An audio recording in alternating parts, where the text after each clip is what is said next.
Hello students, I am back with question number 6. Till now we have completed question number 5. Now we will continue question number 6. Question number 6 is a contractor estimates that 3 persons could rewire Jasminder house in 4 days. If he uses 4 persons instead of 3, how long should they take to complete the job? ये actually बहुत ज़्यादा easy question है। एक contractor means एक person होता है जो बहुत सारे जन को काम देता है। अ कॉन्ट्रैक्टर एस्टिमेट सोचता है वो कि 3 पर्सन अगर घर में रीवायरिंग करने जाएंगे जसमिंदर हाउस, तो 3 पर्सन जाएंगे तो कितना टाइम लग रहा है उनको 4 डेज से। So if he uses 4 persons, पहले उसने 3 पर्सन को चूज़ किया था, अब वो सोच रहा है कि मैं 4 पर्सन को भेजूँगा, तो कितना टाइम लगेगा, how long should they take to complete the job. So here just to think column किसका बनेगा। एक तो देखो यहाँ पे 3 पर्सन्स है और नंबर ऑफ डेज है, तो कॉलम बनेगा पर्सन और number of days. See here I have made the column persons and number of days. First क्या था 3 person and number of days 4, तो लिख दो 3 person and number of days 4. Then second one, instead of 3, now he is using 4 persons.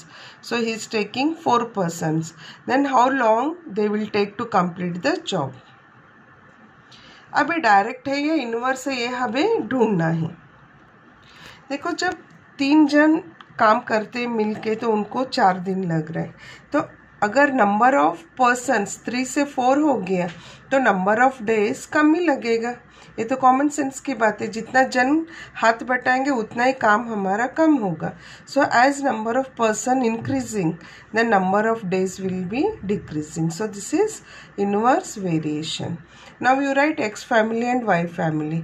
So x1, x2, y1 and y2. So as it is a inverse variation, we have, what is the relation? Do you remember for inverse variation? It is x1 y1 is equal to x2 y2. Do you remember what is the relation for direct variation? Do you remember? It is x1 upon y1 equal to x2 upon y2. देखो साथ साथ हमें previous knowledge भी हमें recap करते जाना है, क्योंकि ये लेसन होने के बाद इतना गैप हो जाएगा ना, फिर सब तुम लोग भूल जाओगे। In direct variation we used to take like this, x1 upon y1 is equal to x2 upon y2. This is for direct variation. Okay. अब inverse variation में हम multiplication लेते हैं। See, inverse variation calculation हमेशा बहुत easy होता है। Now we put the values x1 and y1, that is 3 into 4 is equal to x2 is 4 into y2. So 3 into 4 upon 4 is equal to y2. So this 4 and 4 will cancel. 3 is equal to y2. So answer y2 का क्या आया? 3 आया. That means what? अगर 4 जन जाएंगे तो काम कितने दिन में ख़त्म होगा? 3 दिन में. y2 का हमारा आया था आंसर 3. देखो 3 जन जाएंगे तो 4 दिन चाहिए और 4 जन जाएंगे तो 3 दिन चाहिए. Now students will start with next question. Question number 7. Question number 7 is a batch of bottles were packed in. A batch of bottles मतलब कुछ bottles दिए गए हैं. Total number of boxes we don't know, but boxes दिया गया है. A batch of bottles were packed in 25 boxes with 12 bottles in each box. देखो ये क्वेश्चन ना, try to understand this question. यहाँ पे 12 बॉटल इन ईच बॉक्स, यहाँ पे तुम लोग देख सकते हो एक बॉक्स में कितने हमने फिट किया है बॉटल्स, 12 बॉटल्स। तो एक बॉक्स में 12 बॉटल, ऐसे करके हमने कितने बॉक्सेस में डाला है? 25 बॉक्सेस में डाला है। यहाँ पे इसको ज़्यादा ध्यान मत देना, बॉटल्स और बॉक्सेस पे ध्यान देना। एक बॉक्स पे हमने 12 बॉटल्स रखा है, एक बॉक्स के अंदर 12 बॉटल्स रखा है, तो वैसे कितने बॉक्सेस हमने यूज़ किया है? 25 boxes. Now next one, if the same batch is packed using 20 bottles in each box. अब देखो दोनों को तुम लोग रिलेट करो, दोनों सेंटेंस को। फर्स्ट हमने एक बॉक्स में 12 बॉटल्स रखा था, अब क्या किया हमने, एक ही बॉक्स के अंदर कितना बॉटल्स रखा है, 20 bottles. If the same batch is, same batch मतलब जो बॉटल्स दिया गया है, that we don't know how many bottles are given, but if the same batch is packed using 20 bottles in each box, how many boxes would be filled. अब तुम लोग खुद सोचो कि पहले हमने 12 बॉटल डाला था तो हमें 25 बॉक्सेस चाहिए था. अब हमने 12 बॉटल के बदले 20 बॉटल डाल दिए एक बॉक्स के अंदर. तो अब तुम लोग सोचो, मुझे पैक करने के लिए 25 बॉक्स चाहिए या उससे भी कम चाहिए या उससे भी ज़्यादा चाहिए. तुम लोग खुद सोचो. अगर एक बॉक्स के अंदर मैं 12 बॉटल डाल रही हूँ तो 25 बॉक्सेस चाहिए, लेकिन मैंने अभी 12 से कितना बॉटल डाल दिया, ज़्यादा डाल दिया बॉक्स के अंदर. सो इट इज़ अंडरस्टूड, जब हम ज़्यादा बॉटल डालते तो 25 से भी आंसर हमारा कम आएगा. So now you apply the logic and it is in inverse variation. अब कॉलम किसका बनाना है, तुम लोग सोचो. इधर कॉलम किसका बनेगा, एक तो बॉक्सेस का दिया है और एक बॉटल्स दिया है. सो column will be of boxes and bottles. देखो यहाँ पे कॉलम मैंने बना दिया है, number of boxes and number of bottles. अब हम रीड करेंगे और वैल्यू पुट करेंगे. पहले क्या दिया था इधर, 25 boxes with 12 bottles. 25 boxes with 12 bottles in each box. एक एक के अंदर हमने 12 बॉटल्स डाला था, तो कितना बॉक्सेस हमें चाहिए था, 25 बॉटल्स. अब नेक्स्ट कंडीशन क्या है, 20 bottles then how many boxes. So how many boxes, then in each we are packing 20. As you know, जैसे यहाँ पे नंबर इंक्रीज हो रहा है, एक एक बॉक्स के अंदर नंबर इंक्रीज होगा तो number of boxes will be less. So it is in inverse variation. Now start calculating. You can calculate by yourself because it is very easy. So it is x1 y1 is equal to x2 y2. That is 25 into 12 is equal to x2 we don't know and it is 20. Just by seeing the box, these columns, you put the values. So it is 25 into 12. You take this 20 this side. Okay. Is equal to x2. Now you cut the terms. Cutting 5 के table से हम cut कर देंगे. 5 5 and 5 4. Then 4 1 4 3. So what is remaining here? 5 into 3. So 5 into 3 is equal to x2. So this is 15 is equal to x2. अब answer क्या आया हमारा, 15. So I will put the answer in column. So it is 15. देखो पहले हमने 12 bottles डाला था एक बॉक्स के अंदर, तो टोटल 25 बॉक्सेस हमें चाहिए था. अब मैंने नंबर ऑफ बॉटल्स इंक्रीज कर दिया, 20 कर दिया, तो कितने टोटल बॉक्सेस चाहिए मुझे, 15. देखो ये वैल्यू डिक्रीज हो रहा है और ये वैल्यू इंक्रीज हो रहा है. So it is in inverse variation. Now students will move on to next question, that is 8th question. ये सब क्वेश्चन है ना बहुत ही ज़्यादा ईजी है. तुम लोग ना अगर टेक्स्ट बुक है तो अपने आप भी कर सकते हो. A factory requires 42 machines to produce a given number of articles in 63 days. एक फैक्ट्री है, वहाँ पे कितने मशीन्स हैं, 42 मशीन्स. और ये 42 मशीन क्या प्रोड्यूस करने के लिए ले रहे हैं, कोई भी एक आर्टिकल है and it is require 63 days. कितने दिन चाहिए हमें, 63 days. So how many machines would be required to produce the same number of articles in 54 days? देखो 42 मशीन 63 डेज में कुछ आर्टिकल प्रोड्यूस कर रहे. अब यहाँ पे 54 डेज हो गया, 63 से नंबर डिक्रीज हो गया 54 डेज. तो 42 मशीन के बदले हमें ज़्यादा चाहिए या कम चाहिए, तुम लोग खुद सोचो. कोई भी नंबर ऑफ डेज अगर लेस हो रहा है तो मशीन्स हमें ज़्यादा चाहिए. तो कॉलम किसका बनेगा, देखो already I made a column here. देखो मशीन और नंबर ऑफ डेज का चल रहा है, so I made this column. So go through the column. See here I have written machines and days. You can write here number of machines and number of days.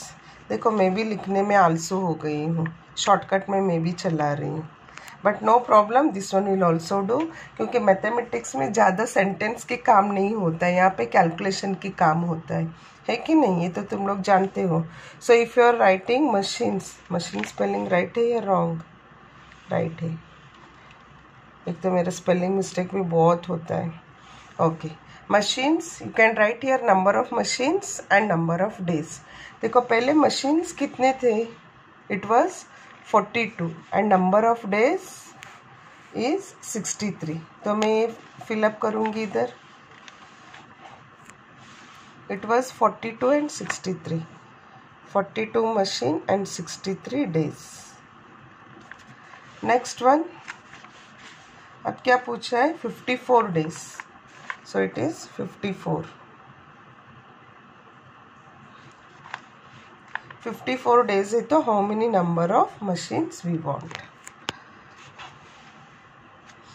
Now as you know, you just to write X family and Y family. So X1, X2 and Y1 and Y2.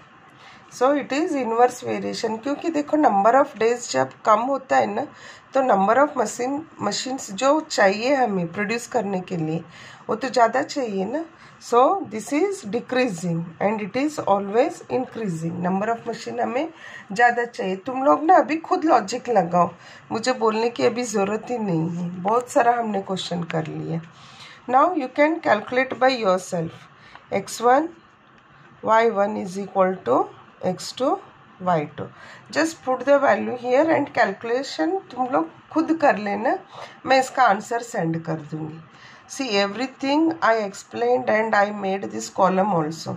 खाली तुम लोगों को just यहाँ पे value put करना है और solve करना है। Students, now will start with question number 9। A car takes 2 hours to reach a destination by traveling at the speed of 60 km per hour. How long will it take when the car travels at the speed of 80 km per hour? Again, it is very easy question. A car takes 2 hours to reach the destination. एक car से हम लोग travel कर रहे हैं, destination मतलब जो हम गांव पहुंच रहे हैं, हमारा ending point. A car is taking 2 hours and speed कितना है उसका? 60 km पर आवर है। हमेशा ना जब भी ऐसे क्वेश्चन आता है तो तुम लोगों को ध्यान देना है kilometre per our and time. देखो ए भी आर में है और ए भी आर में है, और अगर यहाँ कहीं पे भी एक वर्ड भी मिनट्स में आ जाता है ना, तो हमें इसको आर को मिनट में कन्वर्ट करना रहता है। बट थैंक गॉड एक क्वेश्चन में ऐसे कुछ कन्वर्सेशन नहीं है, because how long it will take when the car travel at the speed of 80 km per hour. फिर से यहाँ पे आर में ही दिया है, so there is no conversion. अगर मैं 60 km स्पीड से जाऊँगी तो मुझे टाइम कितना लग रहा है? 2 hours लग रहा है। अब मैंने स्पीड बढ़ा दिया मेरे कार का, now I am moving with 80 km per our. जैसे मेरा स्पीड बढ़ता है वैसे जो टाइम टेकन है वो ऑटोमेटिकली कम हो जाएगा, है ना। So again it is a inverse variation. अब कॉलम किसका बनेगा सोचो तुम लोग। कॉलम इज, सोचो एक बार, we have to make 2 column. शायद सोच लिया तुम लोगों ने, अब मैं शो करती हूँ। देखो यहाँ पे स्पीड ऑफ द कार दिया था और टाइम टेकन दिया था, है कि नहीं? Speed of the car and car takes time. तो यहाँ पे कॉलम हमारा किसका बनेगा? Speed of the car and time taken. First मेरे कार का स्पीड कितना था? 60 km पर आवर। देखो मैं यहाँ पे लिखना भूल गई, स्पीड ऑफ द कार तुम लोग लिखना आगे, यहाँ पे स्पेस पे लिखो किलोमीटर पर आवर लिखना। हमेशा यूनिट लिखने की ज़रूरत है, मैं भूल गई इधर। और यहाँ पे टाइम टेकन भी आर में दिया है। Okay, so just you add here, bracket में लिखो kilometre per hour. Now first it was 60 km per hour speed, then time taken कितना था? 2 hours था। Now my speed is 80 km per hour. Car का speed कितना है? 80 km। Then how much time I require. देखो जैसे car का speed बढ़ेगा तो टाइम टेकन कम होगा, जैसे कार का स्पीड इंक्रीज होगा तो टाइम टेकन डाउन जाएगा। सो again it is inverse variation. You write here x family and y family, and formula will be x1 y1 is equal to x2 y2. Hope you will calculate this one. Otherwise I will calculate and write x1 into y1 is 60 into 2 is equal to x2 दिया है, तुम लोग x1 x2 y1 y2 लिख देना. So it is 80 into y2. Okay अब 80 इधर down आएगा, 60 into 2 upon 80 is equal to y2. अब ये 0 0 कट, 2 1 जा 2 4 जा, अब 2 2 जा 2 3 जा. अब ये तो 3/2 आ गया y2 है ना. y2 क्या है actually, y2 is time taken है, तो 3/2 r हम लिखेंगे क्या, है ना. ये तो गलत हो जाएगा, इसे हम लिखेंगे. एक्चुअली देखो तुम लोग को कन्वर्शन नहीं आता है तो तुम लोग यहाँ पे स्टॉप कर सकते हो, but we have to convert this to hour and minutes. 3/2 hour कभी हम बोलते हैं क्या कि मैं यहाँ से वलसाड गई और मुझे 3/2 आर टाइम लगा, इसे हम बोलते हैं क्या, नहीं. हम बोलते हैं 30 मिनट्स टाइम लगा, 40 मिनट्स, 1 hour 20 मिनट्स, ऐसे हम बोलते हैं ना. 3/2 आर कभी हम नहीं बोलते, तो इसको आप कन्वर्ट करना पड़ेगा. So how you will do, सोचो. इसमें ना 2 मेथड है, तो मैं एक मेथड में सिखा देती हूँ. 3/2 कर लेना. 3/2 करेंगे तो 2 1 जा 2 1 है ना. अब इसको मिक्स्ड फ्रैक्शन में लिखो. मिक्स्ड फ्रैक्शन कैसे रहेगा, quotient, remainder and dividend. So this is 1 integer 1/2 हुआ. 1 इंटीजर 1/2 मतलब 1 आर. ये जो 1 है ना इधर इंटीजर फॉर्मेट में, वो 1 आर रहता है. और ये जो 1/2 है ना, 1/2 को 60 से मल्टीप्लाई कर दो. क्यों मैं 60 से मल्टीप्लाई कर रही हूँ, because 1 hour is equal to 60 minutes है, तो 60 से मल्टीप्लाई कर दो. 2 1 जा 2 30 जा, तो यहाँ पे आएगा 1 our and 30 minutes. So for 80 kilometer speed, how much time I required here? I require 1 hour 30 minutes. Hope you understood this. 3/2 को मैंने क्या किया, पहले डिवाइड किया. So I am writing this in mixed fraction. 1 integer 1/2. 1 integer means it is 1 hour. And 1/2 मतलब half hour होता है, तो हाफ आवर को हम मिनट्स में कन्वर्ट करेंगे. मिनट्स में कन्वर्ट करने के लिए हमें 60 से मल्टीप्लाई करना है. सो 2 1 जा 2 30 जा, कट करो. So it is 1 hour 30 minutes. So with this we have completed question number 9. देन 10 and 11 मैं नेक्स्ट वीडियो में सिखा देती हूँ. Will go slowly. I think today I have completed 4 questions. So students, please keep practicing. Thank you.